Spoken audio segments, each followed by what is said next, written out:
नमस्कार मंडळी, मी तुमचा लाडका मित्र वरद विजय चव्हाण आणि मी तुम्हा सर्वांचं माझ्या युट्यूब चॅनलमध्ये स्वागत करत आहे.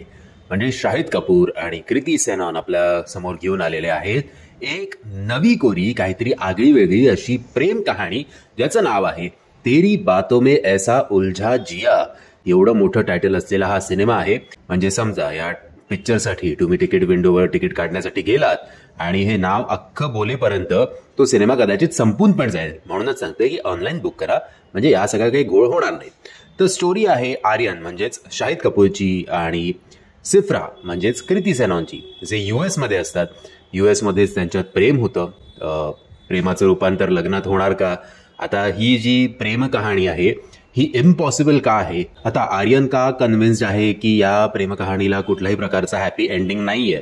तो गिव्हअप करतो की या प्रेमाचं रूपांतर लग्नात करण्याचा तो प्रयत्न करेल? त्याच्यानंतर काय होईल? या सगळ्या गोष्टी जर तुम्हाला जाणून घ्यायच्या असतील तर तुम्हाला हा सिनेमा बघायला हवा. अमित जोशी आणि आराधना साहा या दोघांनी मिळून ही एक आगळी वेगळी अशी अनथिंकेबल लव्ह स्टोरी लिहिली आहे. म्हणजे जेव्हा याआधी मोठ्या पडद्यावर आय एम चिट्टी, स्पीड 1 टेराहर्ट्झ, मेमरी 1 जेटाबाईट असं जेव्हा आपण ऐकलं होतं तेव्हा ऑडियन्सनी शिट्ट्या आणि टाळ्या वाजवून तो सिनेमा जे आहे तो डोक्यावर घेतला होता. पण कृतीला अशा रूपात बघणं आणि ते इंडियन ऑडियन्स किती पचवू शकेल याच्यावर विश्वास ठेवण्यासाठी आणि काहीतरी नवीन आपल्या ऑडियन्सला देण्यासाठी अमित जोशी आणि आराधना साहाचं आपण कौतुक करायला हवं. फक्त ते इतके स्टोरीच्या प्रेमात पडले किंवा स्वतःच्या प्रेमात पडले की नंतर एका पॉइंटला बोर व्हायला लागले तीच गोष्टी. आणि सगळ्यात महत्त्वाचं म्हणजे ही अशी गोष्ट आहे जी प्रत्येकाला कनेक्ट होईलच असं नाही. मोस्टली हा सिनेमा जो आहे तो मल्टिप्लेक्स ऑडियन्ससाठी आहे. सिंगल स्क्रीन ऑडियन्स या सिनेमाला कदाचित हल्ली सांगू नाही शकत की कुठला सिनेमा चालेल कुठला नाही, but mostly single screen audience या सिनेमाकडे पाठ फिरवेल.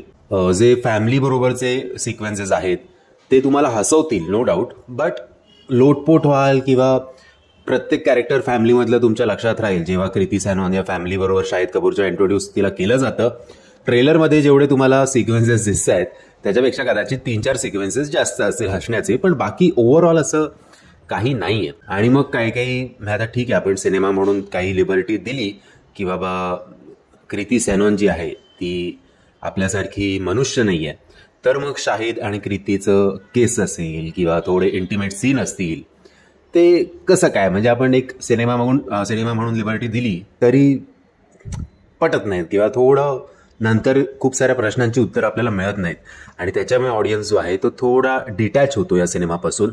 एवढंच काय ते अर्थ म्हणू शकतो. या सिनेमामधले काही पार्ट्स काही ड्रामा जो होता तो खूप अननेसेसरी होता.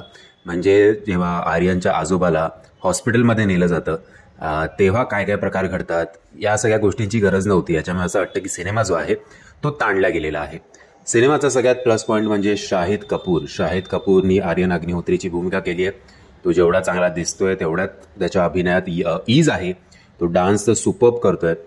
सध्या 2 गाणी एकदम व्हायरल आहेत, अखियां गुलाब आणि तेरी बातों में जे टायटल ट्रॅक आहे ते त्याच्यात तो भाव खाऊन जातोय.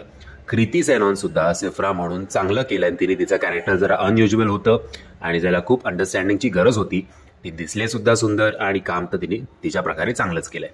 धर्मेंद्रचे जर तुम्ही हार्डकोर फॅन असाल तर जेवढं आपण रॉकी आणि राणी की प्रेम कहाणी या सिनेमामध्ये त्यांच्या प्रेमात पडलो होतो, इकडे नाही त्यांचं एवढं कॅरेक्टरच डेव्हलप झालेलं नाहीये. आर्यनचे आजोबा म्हणून डिम्पल कपाडिया सुद्धा आहेत, त्यांची पण भूमिका ओके आहे. बाकी फॅमिलीमधले जे सपोर्टिंग आहेत कास्ट त्यांनी आपापल्या जागी चांगली कामं केली आहेत. चालून जाईल, वन टाइम वॉच असा याला म्हणू शकतो. थोडे मध्ये केस आणि थोडेसे, फार नाही पण थोडेसे इंटिमेट सीन आहेत, ते तुम्ही फॅमिली बरोबर, सध्या लहान मुलं पण बिंदास्त खपवून घेतात त्या गोष्टी. सो असं अनकम्फर्टेबल होण्यासारखं काही नाही आहे. बाकी गाणी उत्तम आहेत, बॅकग्राऊंड चांगलं आहे, मध्ये छोटेसे ऍक्शन सिक्वेन्सेस आहेत ते बरं आहे, सिनेमॅटोग्राफी चांगली आहे. सो ओव्हरऑल हा decent one time watch cinema असं आपण या सिनेमाला म्हणू शकतो.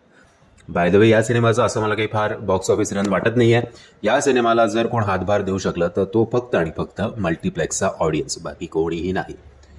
म्हणजे तुम्ही जर हा सिनेमा बघितला असेल आणि जर तुम्ही माझ्या मतांशी सहमत असाल किंवा असहमत असाल तर मला कमेंटच्या माध्यमातून कळवा. आणि जर तुम्हाला हा व्हिडिओ आवडला असेल तर प्लीज या व्हिडिओला लाईक, शेअर आणि चॅनलला सबस्क्राईब करायला विसरू नका. जय हिंद, जय महाराष्ट्र.